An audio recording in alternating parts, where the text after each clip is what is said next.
People expect you to be festive, or you yourself feel like you need to be festive, and neither needs to happen. It's common to feel alone in and amongst all of the people that you're with all the time. Just like nobody has an idea or understanding what you're going through. So the holidays will obviously magnify stress. Even if you're not grieving, holidays are stressful. Drum roll for number one. Ba, ba, ba, ba. The number one truth that you might feel at Christmas that nobody talks about is, hey everyone, welcome back to another episode of Good Grief. Today we're going to be covering the 11 truths about grief at Christmas. These are the things that no one talks about.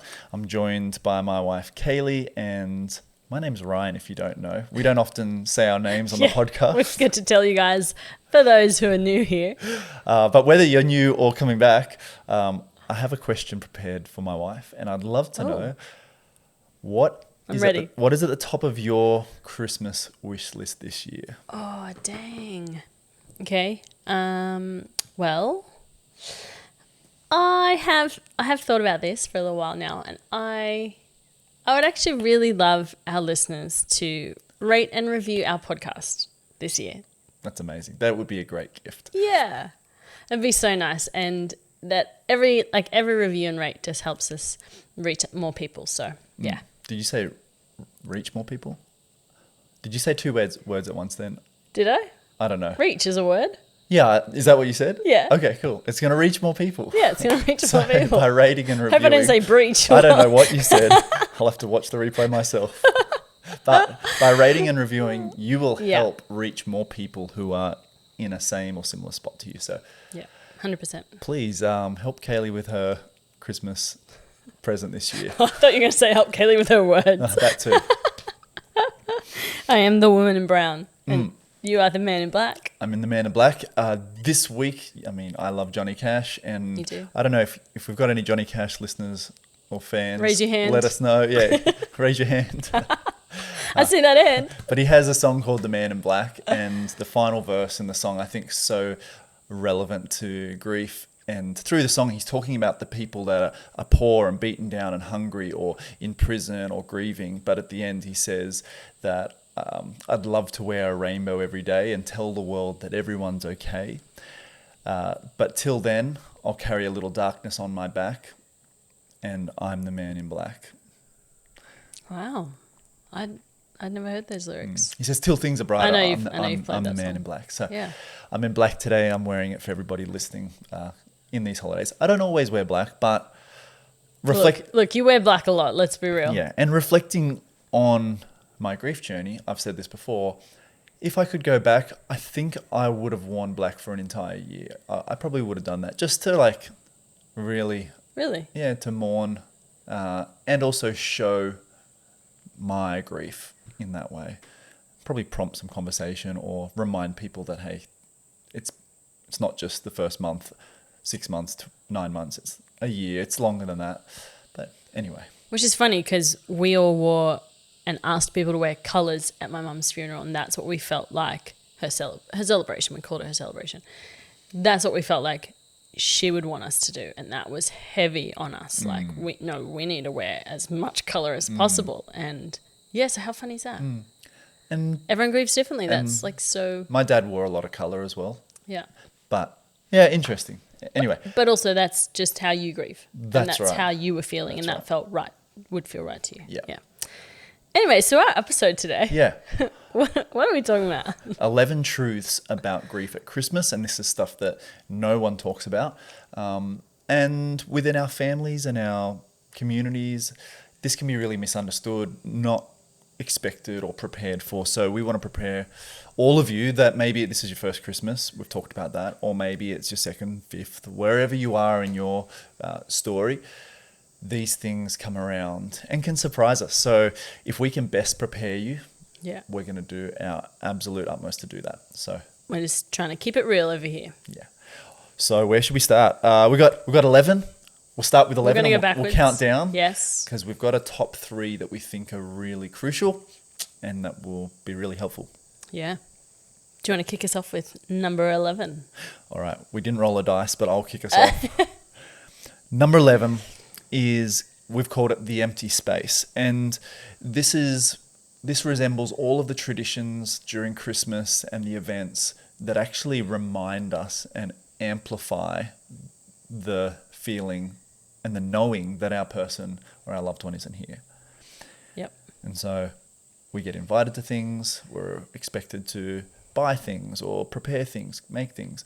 There's advertisements, there's movies on TV, there's music, like all those things. And they amplify that reminder that they're not here. So what would you suggest? Yeah, a tip is to just find a way to honour them instead, or in that space. And so we've actually got an episode 20, and that's 27 ways to honour your loved one. So there's some amazing ideas and things in there that you could take on board.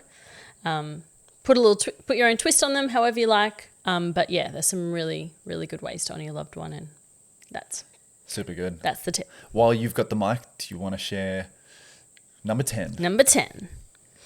We've called it forced festivity. So where people expect you to be festive, or you yourself feel like you need to be festive, and neither needs to happen. So you don't need to bow down to other people's expectations, and you also yourself don't need to. It's a conflict of emotions. Yeah. You know, I should, inverted commas, is that what you say? Inverted quotes, Yeah. quotations. I should be festive right now, but I don't feel like being festive. Yes. So we're absolutely giving you permission to not be, to take a step back. To go with the flow. Yeah. Be aware of the emotion that's coming up. There's, as we know, a plethora of emotions in our grief stories, whether that's anger, it could be the opposite of that, it could be love, it could be frustration, it could be joy. There's so many different varied emotions. Just be aware of what is coming up and give yourself permission to feel that emotion. And just decide whether, now is the right time or the right place to let that emotion out. Like, it might not be the right thing at the dinner table to smash plates. Maybe take a plate out the backyard. Take a plate, relieve yourself, and go out the back door. Totally. All right. Number 9. We've got unexpected triggers. And some of these may sound similar, but unexpected triggers, things that come up or people say, or we've mentioned it, music that comes on, or a favorite Christmas movie, or someone brings a gift or food, or these things may just trigger that grief. You might be cruising, you might be doing great one day, feeling amazing, and then all of a sudden it gets. I heard someone say today on Instagram, someone said it's like an elephant getting plopped on your chest. Oh. Or like running into a semi-trailer. Yeah. So we just want to let you know, a tip is like maybe write down some expectations. I mean, some triggers that you think you might run into. Yeah, absolutely. So that you're definitely prepared, and then you have a plan of how you might react or you could do get around these triggers. Simply a piece of paper, line down the middle, potential triggers on the left-hand side, on the right-hand side, potential like back doors. Coping mechanisms. Yeah, or coping mechanisms. Yeah. So whether that's phone a friend, whether that's walk out of the room, whether that's leave early, whether that is say no, whether that is turn your phone on airplane mode, maybe whether that's go to bed early, have a get cold your shower. Shopping delivered so you don't have to see the decorations and the... That's right. Yeah. I mean, we could go on, but hopefully some of those are some ideas. You get the idea, Yeah. I think. All right. That leads us to number 8. What have we got? Alone in the crowd. Yeah. So like family gatherings, church gatherings, All sorts of work community gatherings, events, all sorts of things. You're going to feel alone, and your grief is going to feel like, I was going to say impending. Is that the right word? Compounding. Yeah, just all surrounding, all consuming. And it's common to feel alone in and amongst all of the people that you're with all the time. So whether that's a work party. Yeah. And you might love these people. People that you do life with. Yeah.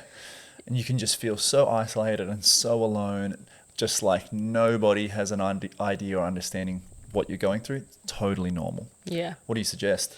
Yeah, so connect with someone who gets it. Find a grief buddy, Have someone that's there ready for you to text or call. And this is why we created Good Grief. We've got, Yeah. if you're not already, I'm assuming you are, I hope you are, but if you're not part of our Facebook community, we've got 11,000 women 11,000. from all over the world. Global. And like on Instagram, there's 100,000 women there. And in our Good Grief Club, we've got women from all over that we connect with on Zoom calls, and they've made best friends, a whole bunch of stuff. So it's so encouraging. It's so beautiful. And yeah, we just encourage you to get yourself into a space like this. And I love Megan Reardon Jarvis. You can listen to her episode I can't remember what episode it is. My mind's blank, but she is a trauma-trained psychotherapist. And on that episode, she shared with me about instead of a circle of trust, it's a triangle of trust. 3 people in your world that you can text ahead of these events and just say, hey, I'm preparing that I might be down in the dumps. I might feel an outburst of grief or get triggered. Can I message you in the moment? And can you reply with one of 3 things? 1, can I call you right now? 2, that sucks. I'm sorry that's happened. 3, can I call you later? So at any time you put that text into that group message, one of those 3 people can respond with any of those responses, and you should have someone there in your corner to back you up. So love that. So good. And I think also choose your social events wisely. So don't say yes to everything. Choose them depending on, limit of time that they're going to take, how close they are to home so you can exit fast, or whether you have someone there that's going to be your support buddy. Yep, to keep you company. All right. Cool. Next along. We've got number 7, no energy for cheer. Now, whether you are decorating, cooking, planning, wrapping presents, showing up to events, your energy is going to get drained by the natural wave and influx of emotions that come during the holiday season. So do your best to set up fair expectations, but also lower some of those expectations. And this is somewhat similar to what you've just touched on, picking and choosing what you put your energy and focus towards, but just knowing, it's just helpful knowing my energy is going to be lower rather than higher during this period. Yeah, it's going to be lower, and also more social things than usual will take more of your energy that's already depleted. So it's a complete equation. Polar opposite equation. More events, less energy. Yeah. It's not a good combination. Yeah. So pick and choose, say no, and just simplify where you can. Yeah. Okay, cool. What have we got for number 6? Number 6, we've got stress on top of grief. So the holidays will obviously magnify stress. Even if you're not grieving, holidays are stressful. You're trying to organize things. You're trying to get presents. You're trying to organize other people. You're trying to get the family together. So let's put a pause on that. Take a moment to think about before you were thrown into loss, before you'd experienced what that was like, and think about Christmas time during that period, right? When the world was supposedly rosy and okay. Stressful as running to the shops last minute, thinking about all of the right gifts for people that they're not going to hate you for the next year, or as if they do anyway. But, all of that stuff is stressful without having to deal with grief. Yeah. So I think that's a good Add your reflection. Grief as the cherry on top. Yeah. And you have, a more stressful situation. So just scale back your expectations, maybe on other people and on yourself and the scenario, and just lower them, just pull them right down. And the key we want to remind you of is to prioritize your self-care. It's like putting on the oxygen mask first before helping others. If you aren't supported, you can't support others. So go for that walk, take the longer shower, take the long way home, eat that dark chocolate. It's good for you if you've listened to our episode with nutritionist Elizabeth Duskalov. What are some other things for self-care? Ooh, self-care. What do you rate? What do I rate? Look, a little bit of mindfulness, thoughtfulness, like meditation, and just trying to take some gratitude from the situation. What about things that you love? Facials, taking care of yourself in that way? I love a massage and some reflexology or a pedicure. Walk on the beach. Yeah. Maybe riding my bike. Totally. Yeah. Prioritize your self-care is what we're saying. Okay, number 5. We're getting through these. Hopefully you found them valuable so far. If you have... You have a bunch more to go. Yeah. If you have, wait till the last 3. You're going to really find them helpful. Okay, what do we got for 5? We've got painful anniversaries. First thing that comes to mind for me during this time is like people like Dad died in November. We know people that have passed in December. Like it's very close. So the anniversary of their death is very close to this time. We know people that have died on Christmas Day. Like very difficult circumstances. So just knowing that that's upcoming, what would you suggest? I think just to honor them meaningfully in this time. So we know that, excuse me, it's going to be, like we've said, a stressful and a heightened emotion time. But just take this time to still honor them amongst all the festivities. And just, you can, again, refer to our episode 20 with 27 ways that you can honor them. And yeah, you might like to start a new tradition there, honoring them in a specific, beautiful way. And I would bet there's about 23 ways there that you haven't heard of just yet, out of the ordinary or the common ways that might feel really, really fitting and align with where you're at. Yeah. Okay, number 4 is running on empty, and similar to low energy, but this is really where you are drained during this period which we've mentioned, and so you want to actually think about building in some recovery time. And so I do this normally. This was pre-grief, post-grief, every time. You know, when we've got busy weekends coming up where we've got events, church, people, I try and balance that energy and the recovery time. So I know if I've got half a day full of people, I need half a day just to recover, and just to have some time with my family or alone to take care of myself. You do. So that I'm good to pour out once again at the next event. And you might be trying to push yourself to get to the thing, to be festive.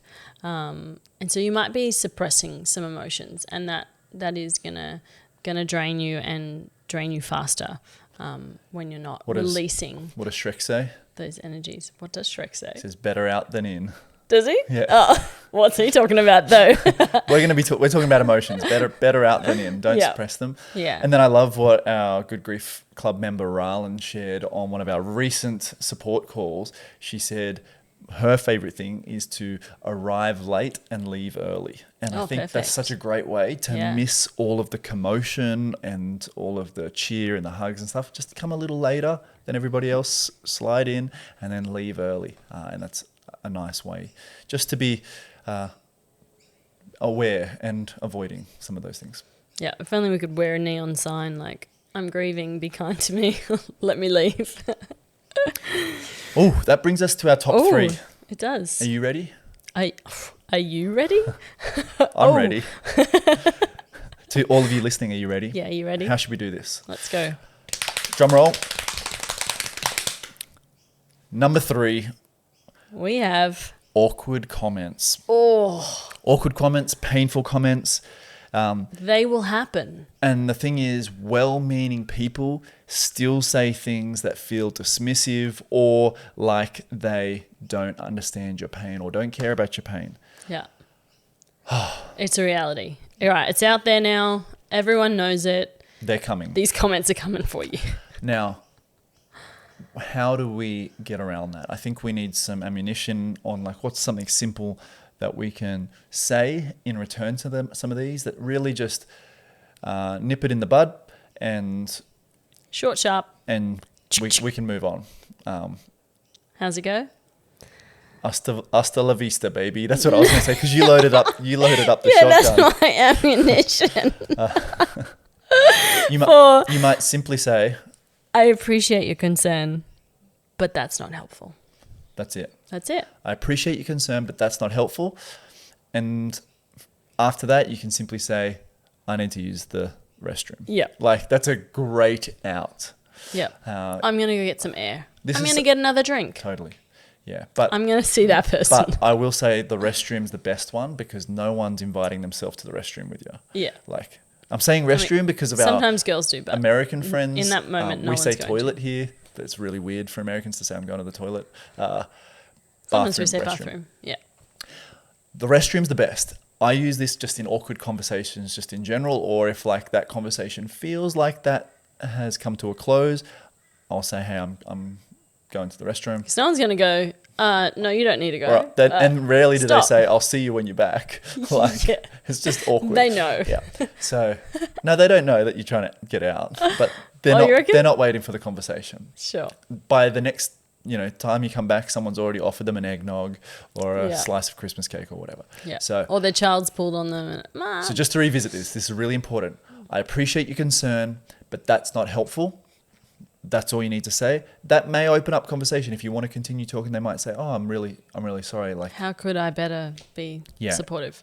Or you can just lead in with, "I need to use the restroom," and you're out of there. Yeah. Okay. That's your smoke bomb. Simple smoke Batman, bomb. and you're out. Let's go. Okay. Number 2, what do we got? No, you tell me what do we got? Oh, didn't I say the last one? Oh, maybe you did. No, maybe, I don't know. What do we got as number 2? All Drum right. roll. Guilt for smiling.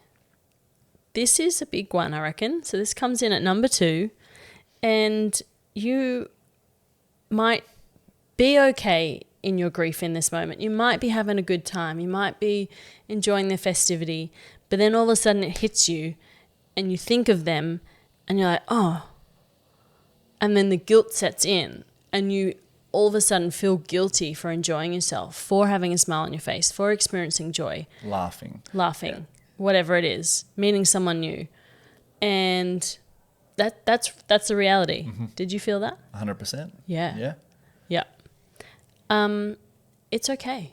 You're okay. You are okay to feel joy and to smile this festive season. Yeah, and it's important to know just by feeling joy, it doesn't erase the love or your grief. It doesn't erase either of those. Yeah. Those things They can can coexist. And just by feeling joy doesn't wipe them out. So it's just good to know that ahead of time. And when joy does rise up and guilt tries to smother that, just to know that it's okay. And we're yet to meet someone that has said that their loved one wouldn't want them enjoying moments. Yeah. I'm yet to meet somebody. Happy to be proven wrong. I'm wrong often, and I'll admit that. But we've said this to each other. If something was to happen to you, I'd still want you to enjoy Christmas. I wouldn't want you to stay at home and not enjoy anything. Absolutely. Yeah. Doesn't mean I'd want you to forget me. No. And that's why we're saying they can coexist. You can still be enjoying yourself, but also remembering them and honouring them in the same moment. So before we get to number 1 and we circle off on this idea of feeling guilty for smiling or feeling joy, we'd love you just to remember and be aware when the joy comes up that 1, you're prepared for it. You've already listened here. You've already thought that, hey, that moment is coming. 2, when it does come, just to catch the guilt and say, no, I know what you're trying to do here. This isn't an honest thought. I can still feel joy along with love and grief at the same time. And guilt, you have no place to play. Yep. Hopefully that Beautiful. guards you with protection. I like it. All right. Because I feel like I did the last 2. Oh, okay, cool. Drum roll for number 1. The number 1 truth that you might feel at Christmas that nobody talks about is the faith friction. Oof. And this is where you might feel furthest away from your faith during this time. Yeah. You may have grown up in a perfect Christian family. You may have not grown up in a Christian family and found God, found Christ, and all of a sudden that has been shattered. You might feel so far away from your relationship with God during this time, and that's okay. Or on the flip side of that, you might feel closer to your faith and to God than ever before. I picture it like a seesaw. One end, you're the furthest away. You feel lonely, you're asking why, you're angry at God. On the other end, you're closer than ever. You're needing that peace and you're asking for that peace and that sense of comfort. And you can be in the middle at the same time, where if you've ever been on a seesaw, I remember as a kid, I would often just walk across it until the balance point tips and then tips the other way. You might be standing right in the middle, and you can be balancing why did they have to die, as well as, Lord, I need your peace, in the same breath. Both of those are totally okay. That's the friction point of our faith. And I want to remind you of Psalm 34:18, which has been on our heart all week this week. We've been sharing that across our socials, in our Good Grief Club, but then also it's our prayer for you this month and this season. And it says that the Lord is near to the brokenhearted and saves those crushed in spirit. So if you're feeling broken right now or crushed, just know that the Lord is near and he is here to rescue you in your pain. Yeah. And God is big enough for your questions and your anger. Yeah. Say that again for the people at the back. God is big enough for your questions and your anger. So take them to him. Yeah. It's kind of like in our relationship, right? Like we've shed a few tears this week in the last few weeks, and it's been from communication breakdowns. Yes. And that's over small things. And that's often the case because, and I'll admit it, because I don't bring things to you when I should or how I should.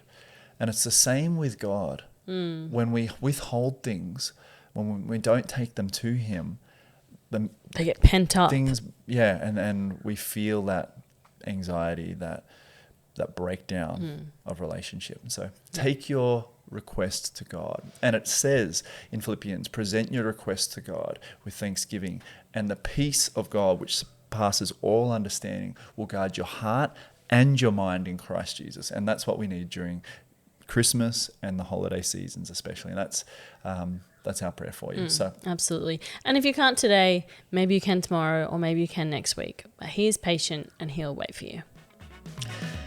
We hope these 11 truths about Christmas and what people don't say have been helpful. If you've reached this point in the podcast, here's what I would ask. I would ask that you would screenshot. If you're listening on a mobile, screenshot wherever you're listening, Apple, Spotify, or some other platform that I'm unaware of. Screenshot it, post it to your Insta stories, and tag Good Grief HQ. Tag us. And we're going to reshare every single one. And we would love to know that this episode has been helpful. And we want to return the love and shout you out. So tag us on there, and we look forward to seeing it. Over the next couple of episodes over Christmas, we're going to be talking about some more ways of just safeguarding, protecting yourself, but also reflecting and bringing your loved one into this season. So until then, big love from both of us. Yes. Thanks for listening. Thanks for joining us on the couch. Bye for now. Bye.